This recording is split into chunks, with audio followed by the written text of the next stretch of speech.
হাড়িভাঙ্গা আম আঁশমুক্ত, আটি ছোট ও স্বাদে আলাদা।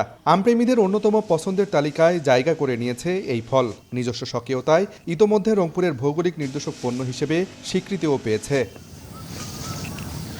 হাড়িভাঙ্গা আম প্রতি বছর 20 জুন থেকে বাজারে উঠলেও এবার 12 থেকে 15 জুনের মধ্যে পাওয়া যাবে। শেষ সময় বাগান পরিচর্যায় ব্যস্ত সময় পার করছেন বাগানীরা। প্রতিদিন প্রায় ঝড় বৃষ্টি হচ্ছে।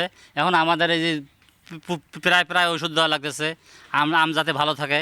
এই কয়েকদিনের মধ্যে এই যে ঈদের পর আমাদের হাড়িভাঙ্গা আম বাইর হবে। এক সপ্তাহের মধ্যে বাজারে আম নিয়ে যাব, এই চেষ্টা করতেছি যেন আমগুলো তাড়াতাড়ি রং কালার ভালো হয়। বাগানগুলোতে এবার আম কম ধরলেও আকার ভালো হয়েছে।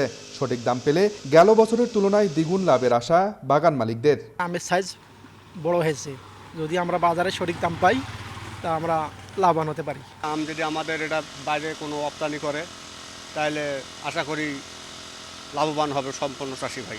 একটা স্টোর থাকলে আমরা ওই হিমাগারের লিগে স্টোর করে থইলাম হয়, পরে ধীরে ধীরে আমরা বিক্রি করে বাইকই বিক্রি করতে পারতাম হয়। কৃষি বিভাগ বলছে এবছর অনুকূল আবহাওয়া থাকায় আম কিছুটা আগে পরিপক্ক হয়েছে।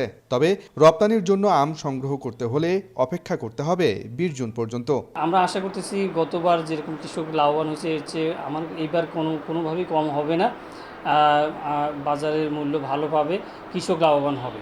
রংপুর বিভাগে এবছর প্রায় 3200 হেক্টর জমির বাগানে উৎপাদন লক্ষ্যমাত্রা ধরা হয়েছে 48,000 মেট্রিক টন আম, যার বাজার মূল্য প্রায় 300 কোটি টাকা।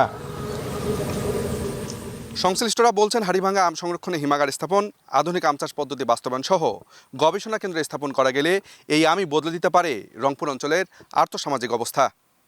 আব্দুর রশিদ জীবন, সময় সংবাদ, রংপুর।